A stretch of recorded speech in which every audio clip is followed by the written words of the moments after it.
آج ایک سنی شخص کیا وہ یہ بات جانتا ہے کہ اہل البیت کی کوئی فقہ ہے؟ عام تو چھوڑیے، آپ علماء سے جا کے پوچھ لیں. اور آج ہم اسی شیعہ نفرت کی وجہ سے اہل بیت کی فقہ کو نہیں پڑھتے. مثلا یہ صحابہ کرام کی، جو خلفائے راشدین کی، اہل سنت نے عقیدہ بنایا ہے کہ ترتیب خلافتی ترتیب افضلیت ہے. انہوں نے کہا ہے کہ یہ سیاسی اختلاف ہے، کہ کبھی سوال ہی نہیں پیدا ہوتا اہل سنت کے دماغ میں کہ فقہ جعفری بھی کوئی ہے. بسم اللہ والصلاة والسلام علی رسول اللہ وآلہ ومن السلام علیکم ورحمۃ اللہ وبرکاتہ. ہمارے ہاں اہل سنت میں یہ بات سمجھی جاتی ہے، نہ صرف عوام میں بلکہ خاص لوگوں کے اندر بھی. خاص لوگوں سے مراد اہل علم، دانشور حضرات، اسکالر، وہ بھی یہ بات سمجھتے ہیں کہ اہل بیت کی کوئی فقہ موجود نہیں ہے. اور یہ بات میں آپ کو حقیقت بتاتا ہوں کہ برسوں تک میرے دماغ میں بھی یہ بات رہی. میں بھی یہی سمجھتا رہا کہ اہل البیت علیہ السلام نے کوئی فقہ تدوین نہیں کی ہے، ان کی اپنی کوئی فقہ نہیں تھی. اور ہمارے اساتذہ علماء وہ یہی بتاتے ہیں کہ فقہا اور جو فقہ لکھی گئی ہیں وہ یہی چار ہیں: فقہ حنفی ہے، فقہ مالکی، شافعی، حنبلی. فقہا یہی تھے. اہل سنت والجماعت کے جب فقہا کا نام آتا ہے تو انہی کا لیا جاتا ہے: امام ابو حنیفہ، امام مالک، امام شافعی، امام احمد بن حنبل رحمہم اللہ.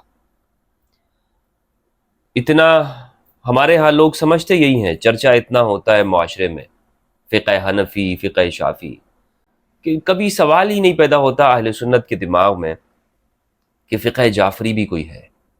بلکہ اس کے برعکس رویہ یہ ہے کہ ہمارے ہاں مدارس میں طلبہ کرام کو اور ہمارے ہاں فتویٰ دیتے ہوئے مفتیان حضرات وہ فقہ جعفریہ سے کوئی قول کوٹ نہیں کرتے ہیں، کوئی بات بھی وہاں سے نہیں لیتے ہیں کہ اگر فقہ شافعی میں یہ مسئلہ ہے، فقہ حنبلی میں یہ ہے، تو فقہ جعفری میں یہ بات ہے. یعنی ذہنوں میں یہ بات بیٹھ گئی ہے، اور ایک طریقے سے، مخصوص طریقے سے ہمارے سنیوں کے دماغ میں یہ بات کوشش کر کے بٹھا دی گئی ہے کہ فقہا تو تھے یہی لوگ، فقہ ہیں تو یہی چار ہیں، باقی فقہ جعفری، یعنی فقہ جعفری چھوڑ دے، فقہ باقری کہہ دے، فقہ کاظمی آپ کہہ دیں، یہ اہل البیت سارے ایک ہیں. اہل البیت کی فقہ وہ کہاں پر ہے؟ میں آج جس موضوع کی جانب یا جس مسئلے کی جانب آپ کی توجہ دلانا چاہتا ہوں، بڑے دھیمے طریقے سے اس کو سمجھنا ہے آپ نے، آہستہ آہستہ. یہ کوئی جذباتی موضوع نہیں ہے، ہمیں فکر کرنی ہے، ہمیں سوچنا ہے کہ آخر اس کی کیا وجہ ہوئی کہ ہمیں دیگر فقہ تو ہم تک پہنچی ہیں لیکن ہمارے ذہن و شعور کے اندر یہ بات بیٹھ گئی کہ اہل بیت نے کوئی فقہ نہیں لکھی ہے، انہوں نے اپنے زمانے میں کوئی فقہ تدوین نہیں کی ہے. روایات تو آپ چھوڑیے نا، روایات تو ہمارے ساتھ میں کئی مرتبہ بتا چکا ہوں کہ روایات کے معاملے میں ہم نے اہل بیت کے ساتھ کیا کیا، لیکن فقہ کے معاملے میں وہ ایسی فقہ، باوجود اس کے کہ ہم یہ بات کرتے ہیں کہ جو اہل سنت کے فقہا ہیں، ابو حنیفہ، مالک، شافعی، احمد بن حنبل، ان میں جو چوٹی کے ہیں ابو حنیفہ اور امام مالک، یہ براہ راست اہل البیت علیہ السلام کے شاگرد ہیں. تو جب یہ چاروں فقہ یہ اہل سنت نے یہ شاگرد ہیں امام جعفر صادق کی یا امام محمد الباقر علیہ السلام کی، اہل البیت کے شاگرد ہیں، تو پھر ان کے اساتذہ کی فقہ کہاں پر ہے؟ یہ کیسے ممکن ہے کہ شاگردوں نے تو فقہ لکھ لی لیکن اساتذہ کے پاس کوئی فقہ موجود نہ ہو، انہوں نے تدوین نہ کیا، انہوں نے کوئی کام نہ لکھا ہو؟ میرے سامنے یہ کتاب ہے فقہ الآل، یہ ایک یمن کے عالم دین نے لکھی ہے، اہل سنت عالم نے. یہ کتاب جب میں نے پڑھی ہے تو میرے کئی شکوک و شبہات میرے اس سے رفع ہوئے.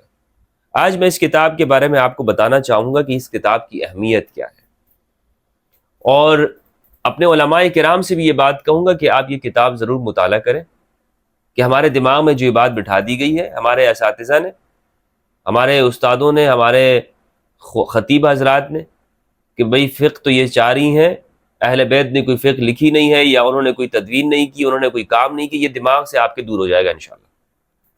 اور اہل سنت کی کتابوں سے ہی انہوں نے سب بتایا ہے کہ اہل البیت کی فقہ کہاں پر ہے. یہ مصنف ہیں الشیخ امین بن صالح حران الحداد، یمن کے ہیں، اور کتاب کا نام ہے فقہ الآل بین دعوی الاہمال و تہمت الانتحال۔ اصل میں یہ کتاب انہوں نے جو لکھی ہے وہ یہ بات اس اعتراض کو رد کرنا چاہتے ہیں کہ اہل سنت نے اہل البیت سے علم نہیں لیا۔ یہ ایک اعتراض جو اہل سنت پر کیا جاتا ہے، اس کو رفع کرنے کے لیے انہوں نے یہ کتاب لکھی ہے، اور انہوں نے طریقہ یہ اختیار کیا ہے کہ اہل سنت کی جو حدیث کی کتابیں ہیں ان میں جو امام علی سے مرویات ہیں یا اہل البیت سے جو روایات ہیں یا وہ موقف جو اہل سنت کی احادیث کے اندر ایک فقہی مسئلے کے بارے میں ہے اسے لیا ہے، اور دوسری جانب اہل تشیع کی کتابوں میں جو مسائل بیان ہیں یا اہل البیت کی جو روایات ہیں ان دونوں کو آپس میں مقارنہ کیا ہے۔ یعنی ایک مسئلہ ہے، مثال کے طور پر نماز سے متعلق ہے، تو انہوں نے اہل سنت کی کتاب میں سے روایت لی ہے اور یہاں سے فقہی مسئلہ اٹھایا شیعہ کی کتاب سے، اور دونوں کو ایک کیا ہے اور بتایا کہ دیکھیں اس حدیث کے مطابق یہ مسئلہ، یعنی ہمارے پاس یہ حدیث موجود ہے۔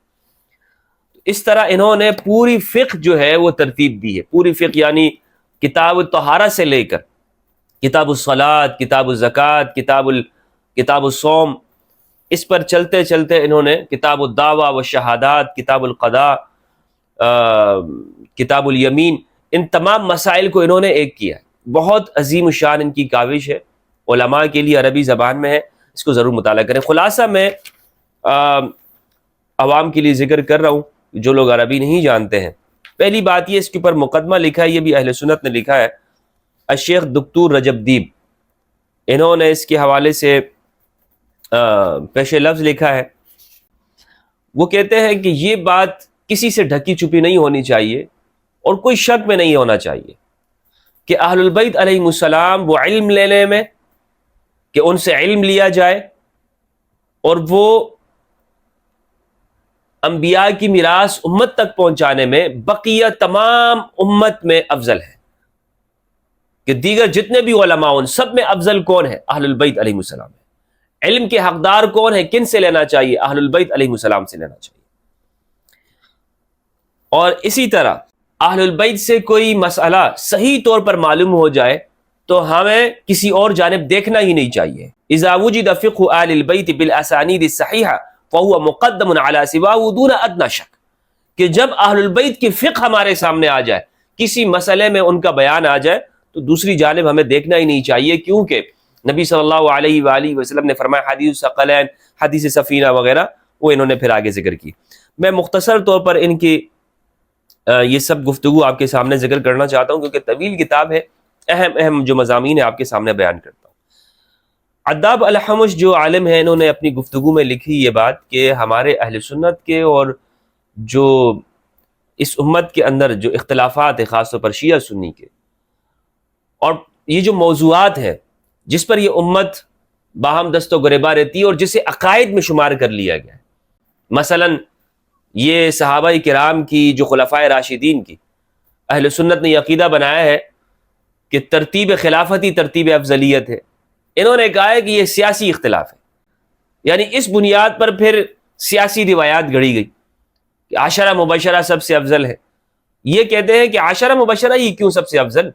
بھائی قرآن مجید سورہ توبہ کے اندر تو آیت نمبر 100 کے اندر بیان ہے وَالسَّابِقُونَ الْأَوَّلُونَ مِنَ الْمُهَاجِرِينَ وَالْأَنصَارِ، تو جب قرآن مجید نے مہاجرین و انصار کی بات کی ہے تو یہ پھر روایت نے اس کو عشرہ مبشرہ کے ساتھ ہی صرف مخصوص کر دیا۔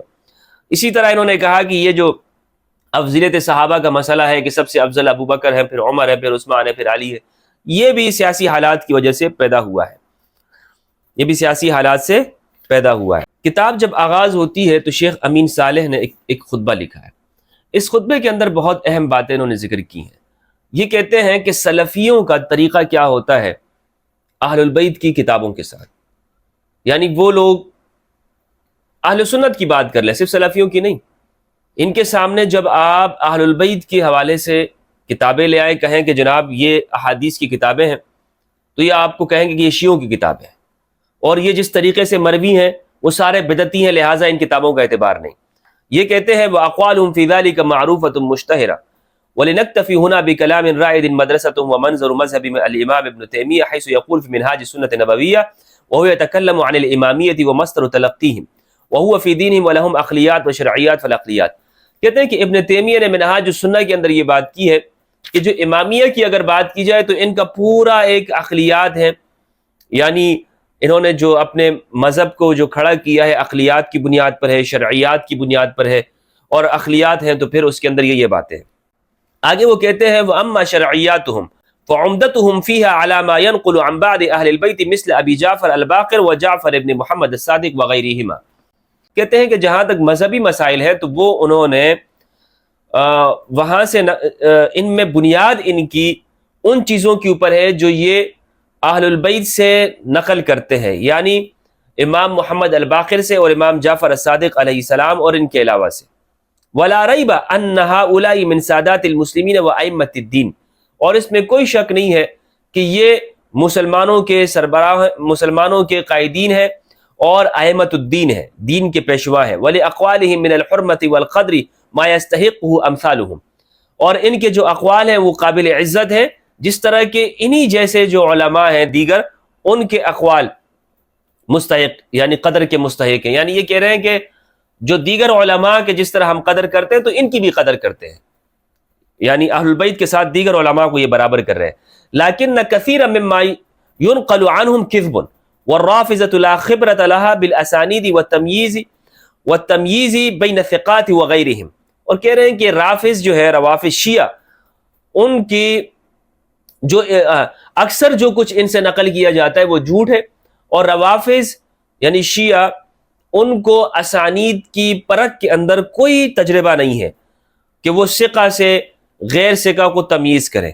بل هم فی ذلک من اشباہ اہل الکتاب کل ما یجدونه فی الکتب منقولا عن اسلافهم قبلوه. کہہ رہے بلکہ ان کی مثال اہل کتاب جیسی ہے کہ یہ جو کچھ بھی انہوں نے اپنے بڑوں کی کتابوں میں پایا ہر ایک بات کو قبول کر لیتے ہیں، اور یہ نہیں دیکھتے کہ اس میں صحیح بات کیا اور غلط بات کیا ہے. بخلاف اہل سنت فإن لهم من الخبرة بالاسانید ما يميزون به بين الصدق والكذب. بخلاف اہل سنت کے کہ اگر ان کے سامنے کوئی خبر آ جاتی ہے تو اس میں سچ اور جھوٹ کو جدا کرنے میں ان کے پاس تجربہ موجود ہے، اور ان کے پاس ایک خبرہ ہے، ایک ہمیشہ ان کے پاس ایک کسوٹی رہی ہے کہ جس کے ذریعے سے وہ کھرے کو کھوٹے سے جدا کر دیتے ہیں. وإذا صح النقل عن علي بن الحسين فله اسوة نظرائه كالقاسم ابن محمد وسالم ابن عبد الله وغيرهما. اس لیے ابن تیمیہ کہتے ہیں کہ جب کوئی روایت سید سجاد علی بن الحسین سے صحیح آ جائے تو یہ اسی طرح ہے جس طرح کہ ان کے زمانے میں دیگر علماء تھے جیسے قاسم ابن محمد اور سالم ابن عبداللہ ہے، یعنی ان کی بات ایک جتنی ہوگی، اگر ہم ان کی قبول کرتے ہیں تو ان کی بھی قبول کر لیں گے. کما کان علی بن ابی طالب مع سائر صحابہ، جس طرح کہ علی بن ابی طالب کی حالت ہے دیگر صحابہ کے ساتھ. یعنی اگر دیگر صحابہ کا ایک موقف ہے اور علی بن ابی طالب کا ایک موقف ہے تو ہم دیکھیں گے کہ اس میں سے کون سا ہم لے لیں. ضروری نہیں کہ علی بن ابی طالب کا ہم لیں. یہ بات ابن تیمیہ نے کی ہے. اب اس کے اوپر انہوں نے یہ گفتگو کی ہے کہ دیکھیں ابن تیمیہ کے اس کلام سے ہمیں یہ سمجھ میں آتی ہے کہ ابن تیمیہ یہ بات کرتے ہیں کہ اہل البیت یعنی شیعہ کے ہاں اہل البیت سے روایات دی جاتی ہے، ایک بات. دوسری بات یہ ہے کہ اہل البیت یہ سادات المسلمین میں سے، یعنی مسلمانوں کے جو مذہبی پیشوا اور ائمۃ الدین ہے، اس میں کوئی شک و شبہ نہیں ہے کہ اہل البیت ہے. تیسری بات یہ سمجھ میں آتی ہے کہ ان سے جھوٹ نقل کیا گیا ہے، ان سے جھوٹ نقل کیا گیا. چوتھی بات یہ ہے کہ ان کے اقوال دوسرے یعنی اہل البیت کے جو اقوال ہیں وہ اور دوسرے علماء جو ان کے زمانے میں ہیں یہ ان جیسے ہیں، یہ ان جیسے، یعنی یہ ضروری نہیں کہ اہل البیت کے جو اقوال ہیں وہ معصوم ہوں یا انہوں نے جو روایات نقل کی ہیں وہی سب سے زیادہ صحیح ہوں. یہ بات سمجھ میں آ گئی، ٹھیک ہے. اب آگے چل کر انہوں نے ایک بات کہی ہے کہ فقہ جعفری پر بنیادی طور پر اہل سنت کا اعتراض کیا ہے. اہل سنت کیا اعتراض کرتے ہیں؟ کہتے ہیں اہل سنت کا جو اعتراض ہے وہ یہ ہے کہ دیگر جو فقہ ہے یعنی فقہ حنفی، شافعی، مالکی، حنبلی، یہ تو ان کے زمانے میں، اماموں کے زمانے میں مدون ہو گئی، لیکن ان کی جو فقہ ہے اہل البیت کی ان کے زمانے میں، ائمہ کے زمانے میں مدون نہیں ہوئی. یہ بنیادی اعتراض کیا جاتا ہے. اس کا جواب انہوں نے دیا ہے.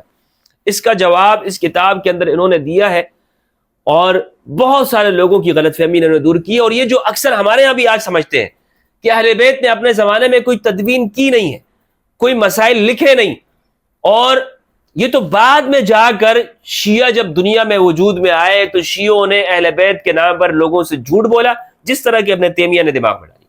اور آج ہم اسی شیعہ نفرت کی وجہ سے اہل بیت کی فقہ کو نہیں پڑھتے. یعنی اگر میری بات کریں یا دوسرے علماء اہل سنت کی, ہم اہل البیت کی فقہ صرف اس لیے نہیں پڑھتے ہیں, اس جانب جاتے ہی نہیں ہیں کیونکہ وہ شیعہ کی کتابیں اور وہ شیعہ نے مخصوص ہو گئی ہیں, شیعہ کی تفاسیر, شیعہ کی کتاب فقہ جعفری مخصوص ہو گئی ہے, اس لیے ہم نہیں پڑھتے. ہم اس کو ہاتھ لگانا حرام سمجھتے ہیں. ہم اپنے لوگوں کو اس جانب جانے ہی نہیں دیتے ہیں کہ بھائی اس جانب تم چلے جاؤ, یہ بھی فقہ موجود ہے. امام مالک کی فقہ ہے, ابو حنیفہ, شافعی, احمد بن حنبل, زفر بن حذیل, محمد بن حسن الشیبانی, قاضی ابو یوسف, ان سب کی فقہ لکھی گئی, مدون ہو گئی. لیکن امام جعفر الصادق کی فقہ کی جانب ہم نہیں جاتے کہ جناب ان کی فقہ بھی لکھی ہوئی ہے. صرف اس وجہ سے, یہ وجہ میں آپ کو بتاؤں, حقیقت یہی بات ہے کہ ہم اپنے بچوں کو بتاتے ہیں کہ یہ کتابیں یہ شیعوں کی کتابیں. تو آپ یہ بات اسی طرح ہو گئی جس طرح کی کوئی اہل سنت کی کتابوں سے اس لیے منع کرے کہ یہ صحابہ کی کتاب ہے, یعنی یہ صحابہ کی روایات اس کے اندر ہے. دین ہے, علم ہر جگہ سے لینا چاہیے تھا, اور ہمارے شروع کے زمانے میں لوگوں نے لیا بھی ہے. شیعہ راویوں سے روایات لی ہیں, اہل سنت راویوں سے روایات لی ہیں, لیکن بعد کے زمانے میں یہ دماغ پہ ایسا بٹھا دیا گیا کہ نہیں, اہل البیت کی کوئی فقہ ہی نہیں ہے. مجموعی طور پر اگر ہم یہ بات کریں, آج ایک سنی شخص کیا وہ یہ بات جانتا ہے کہ اہل البیت کی کوئی فقہ ہے؟ عام تو چھوڑیے, آپ علماء سے جا کے پوچھ لیں, ہمارے فقہاء سے, یعنی جو مفتیان حضرات ہیں, ہمارے خطیب حضرات سے, اہل البیت کی فقہ کہاں پر؟ آپ نے کہا کہ ابو حنیفہ کی فقہ وہاں پر ہے, وہ شاگرد تھے امام جعفر الصادق کی, ان کی فقہ لکھ لی گئی, اتنے ان کے شاگرد تھے. تو امام جعفر الصادق کے کوئی شاگرد نہیں تھے؟ ان کی فقہ کہاں پر ہے؟ بتاؤ ذرا مجھے, کس جگہ لکھی ہوئی ہے؟ تو سب خاموش ہو جائیں گے, کوئی آپ کو جواب نہیں دیں گے, کوئی آپ کو جواب نہیں دیں گے. تو اس ابن تیمیہ کے ان سوالوں کے جو جوابات ہیں وہ انہوں نے دیے ہیں, اور خاص طور پر یہ سوال کہ اہل بیت نے کوئی فقہ تدوین نہیں کی, اس کا جواب یہ دیتے ہیں, کہتے ہیں کہ پہلی بات تو یہ ہے کہ انہوں نے کوئی فقہ تدوین کی ہے یا نہیں کی, اور جو کچھ ان کی جانب منسوب کیا جاتا ہے کیا یہ صحیح ہے یا نہیں ہے. کہتے ہیں آپ کس طرح سے معلوم کرتے ہیں کہ یہ فقہ یا یہ شاگرد ہے اور اس کے اقوال لکھے گئے ہیں یا نہیں لکھے گئے؟ اس سلسلے میں انہوں نے کہا ہے کہ لوگ دیکھتے ہیں کہ ایک صاحب علم ہے, وہ اپنے علم کو پیش کرتا ہے اور بہت سارے لوگ ان کے پاس جاتے ہیں اور شاگردگی اختیار کرتے ہیں, اور وہ مسائل میں فتویٰ دیتے ہیں, لوگ اس کو لکھنا شروع کر دیتے ہیں, یا وہ کوئی تالیف کرتے ہیں, اور ایک جمع غفیر ان کے ارد گرد ہوتا ہے. یعنی قرون اولیٰ کے اندر اسی طرح ہوتا تھا. ابو حنیفہ, مالک, شافعی نے اسی طرح کیا, مسجد نبی میں یہ بیٹھا کرتے تھے, مسائل دیا کرتے, اس کا جواب دیتے تھے, اور جو مسائل ان کے پاس آتے تھے لوگوں نے جا کر پھر ان کی روایات کو جمع کیا, اور اس طرح پھر آگے جا کر ان کی فقہ مدون ہو گئی. کہتے ہیں اگر ہم اہل البیت کو دیکھیں تو کیا اہل البیت اس طرح نہیں کرتے تھے؟ اہل البیت نے اپنے زمانے میں کوئی علم نہیں دیا لوگوں کو, اہل البیت نے کیا احادیث نہیں سنائی؟ یہ سارے جتنے بھی ہیں مالک اور شافعی جن کے بارے میں آپ کہتے ہیں یہ اہل البیت کے شاگرد ہیں, تو انہوں نے کس جگہ پر جا کر شاگردگی اختیار کی؟ یعنی اہل البیت ایک جگہ پر بیٹھ کر درس اور تدریس کیا کرتے تھے, تو جب وہ درس اور تدریس دیتے تھے تو ان کے شاگردوں نے جو علم لیا ہے وہ کس جگہ پر ہے؟ کیا انہوں نے اس کو مدون کیا یا نہیں کیا, تدوین کیا یا نہیں کیا؟ یہ بات انہوں نے ایک بات کی ہے. کہتے ہیں اور پھر یہ بات بھی ہے کہ اہل البیت اپنے زمانے میں دیگر جتنے بھی علماء ہیں ان سب سے علم میں زیادہ ہیں, اور کیوں نہیں ہوں گے, یہ معدن علم ہے, علم کے جو کانے ہیں, علم یہیں سے, مصادر علم کا یہی ہے اہل البیت, ان کے برابر کوئی نہیں ہے علم کے اندر. اور پھر یہ اہل البیت اپنے زمانے میں جو درس و تدریس دیا کرتے, باقاعدہ ان کے حلقے مقرر تھے, خصوصاً الامام علی, امام علی کے حلقے. سنن ابو داؤد کے اندر روایات موجود ہیں, ترمذی کے اندر روایات موجود ہیں. امام علی علیہ السلام مسجد کوفہ کے اندر بیٹھ جایا کرتے, اور ظہر سے عصر تک, مغرب تک وہ درس و تدریس کیا کرتے تھے, مسائل لوگ پوچھتے تھے اور جواب دیا کرتے, احادیث روایات کرتے تھے.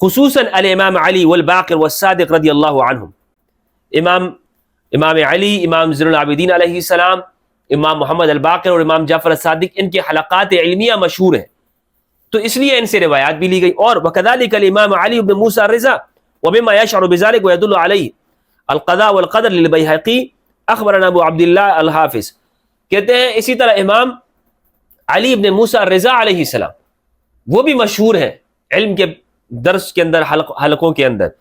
اور بیہقی نے ایک روایت ذکر کی ہے، اور وہ روایت انہوں نے یہاں پر ذکر کی کہ امام علی بن رضا علیہ السلام وہ مسائل بیان کیا کرتے تھے، اچھا تفسیر بیان کیا کرتے تھے.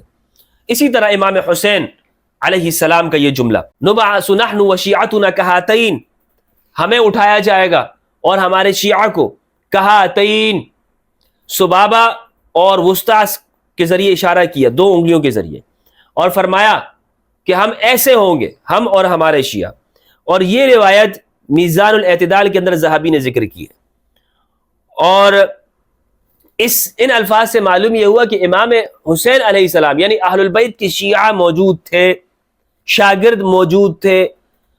امام حسین جب یہ بات فرما رہے ہیں کہ ہم اور ہمارے شیعہ کو اٹھایا جائے گا، یعنی ہمارے گروہ کو اٹھایا جائے گا، تو وہ گروہ شروع زمانے سے موجود ہے، وہ گروہ شروع زمانے سے موجود ہے جس نے اہل البیت کے علوم لیے ہیں. والحمیدی و سفیان امامان، حمیدی اور سفیان امام و عبداللہ بن شریک وإن اختلف في حاله ولكن يكفيه توثيق احمد وابن معین وغيرهما له. لیکن عبداللہ ابن شریک اگرچہ اس کے بارے میں اختلاف ہے، لیکن احمد بن حنبل نے، ابن معین نے اور دیگر علماء نے اس کی توثیق کی ہے، اس کو ثقہ کہا ہے. کما فی ترجمته من الميزان وتوثیق ابی زرع وغیرہ کما فی تہذیب التہذیب. وشبهة الانقطاع منتفية فقد روى ابن شريك عن بعض الصحابة وأدركهم كابن عمر وابن عباس وابن زبير وجندب وغيره ولم يرمي بالتدليس. اور اسی طرح امام صادق علیہ السلام کے بارے میں ابو حنیفہ نے کہا من افقہ من رأیتا. ابو حنیفہ سے پوچھا گیا کہ سب سے بڑا فقیہ جو آپ نے دیکھا وہ کون ہے؟ تو انہوں نے کہا واللہ ما رأیت احدا افقہ من جعفر ابن محمد، بخدا میں نے جعفر ابن محمد امام جعفر الصادق سے بڑا کوئی فقیہ نہیں دیکھا، امام جعفر صادق سے کوئی بڑا کوئی فقیہ نہیں دیکھا. لما اقدمه المنصور الحیرة بعث الی فقال یا ابا حنیفہ ان الناس قد فتنوا بجعفر ابن محمد فهيئ له من مسائلك الصعاب فهيئت له 40 مسئلہ. ابو حنیفہ نے کہا کہ جب امام جعفر صادق تشریف لائے تو مجھے ابو جعفر منصور خلیفہ عباسی جو تھا اس نے کہا کہ اب اہل البیت یہاں پر آئے ہیں امام جعفر صادق، تو ابو حنیفہ آپ اپنے مسائل میں سے 40 بڑے مسئلے تیار کریں، بڑے بڑے مشکل مسائل جمع کریں اور ان کے سامنے جا کر لے کر جائے تاکہ یہ شرمندہ ہو جائے، جواب نہ دے سکے امام جعفر صادق علیہ السلام. تو ابو حنیفہ کہتے ہیں کہ میں نے وہ 40 مسائل، مشکل ترین مسائل میں نے جمع کیے اور وہ میں نے جا کر امام جعفر صادق کی خدمت میں پیش کیے. امام جعفر صادق نے یوں ہباء منصورہ سب کو ایسے تتر بتر کر دیا، سب کے جوابات دیے. اور یہ بات ذکر کی ہے سیر اعلام النبلاء کے اندر جلد 6 صفحہ 257 میں. امام ابو حنیفہ کہتے ہیں کہ جب میں نے وہ مسائل امام جعفر صادق علیہ السلام کے سامنے رکھے تو امام جعفر صادق فرماتے تھے کہ تم یوں کہتے ہو انتم تقولون کذا ونحن نقول کذا ونحن نقول کذا کذا، ہم اہل بیت اس طرح کہتے ہیں، تم لوگ اس طرح کہتے ہو، ہم اہل بیت اس طرح کہتے ہیں. تو اس سے معلوم یہ ہوا کہ اہل البیت کی فقہ الگ تھی اور دوسروں کی فقہ الگ ہے. دوسروں نے اپنے اقوال جمع کیے تھے، یعنی ان کے رائے موجود تھی، اور اہل البیت کی رائے موجود تھی، اہل البیت کی رائے موجود تھی. اہل البیت گفتگو کیا کرتے تھے تو وہ اس میں اپنے اقوال پیش کیا کرتے تھے. والشاہد من النص کہتے ہیں ان له شیعۃ یختصون به، اہل البیت کے ایسے شیعہ، یعنی شیعہ سے مراد وہ شیعہ نہیں ہے کہ جو آج ہمارے استعمال ہوتا ہے، یعنی شیعہ جماعت. شیعہ سے مراد شاگرد ہے، یعنی اہل البیت کے مخصوص شاگرد تھے اس زمانے میں، مخصوص جماعت تھی ان کی. وہ جماعت اس کا کام یہی تھا کہ وہ علم آگے نقل کرے. وقال الشہرستانی فی الملل والنحل جعفر بن محمد الصادق علیہ السلام وهو ذو علم غزیر فی الدین وادب کامل فی الحکمت وزہد بالغ فی الدنیا وورع تامن عن الشہوات وقد اقام بالمدینة مدتا يفيد الشیعة المنتمین الیہ ويفيد على الموالین له اسرار العلوم ثم دخل العراق واقام بها مدة. شہرستانی نے الملل والنحل میں کہا ہے کہ امام جعفر صادق یہ صاحب علم یہ ان کے پاس جو علم ہے دین کا علم ہے اور حکمت میں کامل ہیں یہ، اور دنیا سے بالکل بے رغبت ہیں اور شہوات سے ہر طرح سے دور ہیں، متقی ہیں۔ مدینہ میں ایک مدت تک یوں رہے کہ جو آپ کی جانب منسوب ہوتے تھے، جو آپ کے شاگرد ہوتے تھے، یہ ان کی جانب علوم کے اسرار ان کو اپنے موالین کو دیا کرتے تھے۔ پھر یہ عراق میں اور وہاں ایک مدت تک رہے۔ اس طرح کئی اقوال ذکر کیے ہیں، کئی حوالہ جات انہوں نے بیان کیے ہیں۔ ایک اور قول میں ابن القیم کا ذکر کرتا ہوں۔ ابن القیم رحمہ اللہ نے کہا ہے فی اعلام الموقعین، اعلام الموقعین کے اندر، وَأَمَّا علی بن ابی طالب علیہ السلام فَانْتَشَرَتْ أَحْكَامُهُ وَفَتَاوِيهُ، امام علی علیہ السلام کی بات جہاں تک ہے تو ان کے احکام اور ان کے فتاوی وہ منتشر، وہ پھیل گئے، وہ کیا ہو گئے؟ پھیل گئے۔ ابن خلدون نے یہ بات لکھی ہے کہ اہل البیت علیہ السلام کی ایک فقہ اپنے زمانے میں موجود تھی۔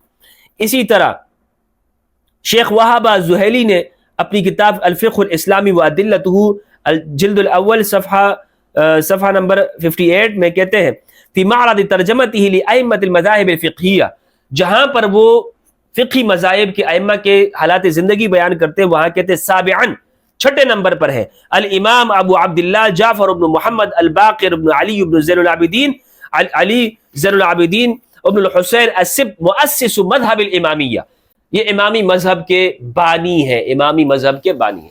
یعنی امام، معلوم یہ ہوا کہ امام جعفر الصادق علیہ السلام نے باقاعدہ ایک مذہب بنیاد ڈالی تھی، باقاعدہ ایک فقہ کی بنیاد رکھی تھی، باقاعدہ ایک فقہ کی بنیاد رکھی تھی۔ اچھا، اس میں بہت عمدہ گفتگو ہے، بہت عمدہ بات ہے، اور سب حوالہ جات سے ہے، یہ آپ کو پڑھنی چاہیے۔ اچھا، جیسے مثال کے طور پر مسجد میں داخل ہونے کی دعا کہتے ہیں فی مصنف ابن ابی شیبہ حدثنا ابو معاویہ عن عبد الرحمن بن اسحاق عن النعمان بن سعد عن علی قال كان اذا دخل المسجد قال اللهم اغفر لي ذنوبي وافتح لي ابواب رحمتك واذا خرج قال اللهم اغفر لي ذنوبي وافتح لي ابواب فضلك۔ امام علی جب مسجد میں داخل ہوا کرتے تھے تو یہ دعا پڑھا کرتے تھے۔ یہ ہے مصنف ابن ابی شیبہ کے اندر، وهو مقرر عند الامامیہ، اور یہی بات امامیہ کے ہاں ہے، شیعہ میں بھی ہے۔ ففی المعتبر، معتبر میں ہے، قال الحلی، ہلی نے کہا، وهو يتحدث عن بعض آداب المساجد واحکامہ، وہ مساجد میں داخل ہونے کے آداب اور احکام بیان کرتے ہوئے کہتے ہیں وَيَدْعُو دَاخِلًا وَخَارِجًا، داخل ہوتے ہوئے دعا کہے گا اور نکلتے ہوئے کہے گا، لِأَنَّ الْمَسَاجِدَ مَزَنَ الْإِجَابَةِ، لِأَنَّ الْمَسَاجِدَ مَزَنَةُ الْإِجَابَةِ، کیونکہ مساجد جو ہوتی ہیں وہ جگہ ہیں کہ جہاں پر دعائیں قبول ہوتی ہیں۔ وعن عبداللہ بن حسن، عبداللہ بن حسن فرماتے ہیں قال اذا دخلت المسجد، جب تو مسجد میں داخل ہو فقل اللهم اغفر لي وافتح لي ابواب رحمتك واذا خرجت فقل اللهم اغفر لي وافتح ابواب فضلك۔ تو یہ دعا یعنی شیعہ کتاب میں بھی ہے اور اہل سنت کتابوں میں بھی ہے۔ حکم صلاۃ تراویح فی المساجد جماعتاً، جماعت کے ساتھ تراویح میں مساجد میں نماز پڑھنا، زخرفۃ المساجد، مساجد کی تزئین و آرائش کرنا۔ یہ روایت مصنف عبد الرزاق کے اندر ہے۔ عبد الرزاق کہتے ہیں، عبد الرزاق عن ثوری او غیرہ عن ابراہیم بن المہاجر ان علی قال، امام علی نے فرمایا ان القوم اذا زینوا مساجدهم فسدت اعمالهم، کہ جب ایک قوم اپنی مسجدوں کو تزئین و آرائش کرے گی تو ان کے اعمال خراب ہو جائیں گے۔ وقد نقل هذه روایت ابن حزم، وقد نقل هذه روایت ابن حزم في المحلى تحت المسألة رقم 502 5200، واضاف وانه كان يمر على مسجد للتيم مشوفا فكان يقول هذه بيعة التيم، وفي الشرائع عن المساجد ويحرم زخرفتها ونقشها بالصور۔ شرائع میں ہے، یہ شیعوں کی کتاب ہے، اس میں ہے کہ مساجد کی جو تزئین و آرائش ہے اس کو بہت زیادہ چمکانا، سونا یہ لگانا وغیرہ، اور اس کو صورتیں وغیرہ بنا کر نقش و نگار کرنا یہ حرام ہے۔ وعلق المعلق على الشرائع بقول الزخرفة هي النقش بالذهب او مطلق التزیین، یعنی زخرفہ سے مراد یہ ہے کہ سونا چاندی کے ساتھ لگانا، سونے کے ساتھ لگانا، یا اس کی تزئین و آرائش کرنا۔ یہ ان کے نزدیک شرائع کے جو معلق ہیں یعنی اس پہ لکھنے والے، انہوں نے کہا ہے کہ یہ حرام ہے۔ کراہت المحاریب فی المسجد، ابن حزم نے محلہ میں کہا ہے کہ روینا عن علی بن ابی طالب انہ کان یکرہ المحراب فی المسجد، امام علی مسجد میں محراب کو پسند نہیں کیا کرتے تھے کہ محراب بنایا جائے۔ وہو موافق لمذہب الامامیہ، اور یہ امامی مذہب میں بھی ہے۔ ففی الشرائع ویکرہ تعلیتها ای المساجد وان یعمل لها شرف او محارب داخلہ فی الحال، یہ ان کتابوں میں بھی۔ تو یہ ایسا کرتے ہیں کہ اہل سنت کا ایک مسئلہ لیتے ہیں اور اسے امامی مسائل کے ساتھ یا روایت کے ساتھ جوڑتے ہیں اور بتاتے ہیں کہ آپس میں دونوں کے اندر یعنی قرب ہے، دونوں میں جو مسئلہ ہے وہ ایک جیسے ہیں، تاکہ لوگوں کے دماغ میں یہ بات نکل جائے کہ یہ کوئی جو اہل بیت کی فقہ ہے یہ کوئی الگ ہے، وہ دین ہی الگ ہے، وہ مذہب ہی الگ ہے، یا ان سے جنہوں نے نقل کیا وہ سارے کے سارے جھوٹے تھے۔ یعنی عجیب بات یہ ہے کہ ہم چلپی، سرخسی، حسکانی اور حسکفی فلاں سے ہم نے سب سے روایات لی، سب سے فقہ لی، ابن عابدین شامی، ان سے ہم کہتے ہیں کہ فتویٰ اسی سے دیا جاتا ہے ہمارے یہاں، لیکن اہل البیت کی کوئی فقہ نہیں ہے۔ اللہ سبحانہ و تعالیٰ سے دعا ہے کہ پروردگار ہم سب کو قرآن مجید میں تدبر کرنے اور اہل البیت علیہ السلام کی اتباع کی توفیق عطا فرمائے۔ اچھا، یہ پہلی ویڈیو ہے، انشاءاللہ اس کا جو نیکسٹ پارٹ ہے وہ انشاءاللہ میں آپ کے سامنے پیش کروں گا۔ السلام علیکم ورحمۃ اللہ۔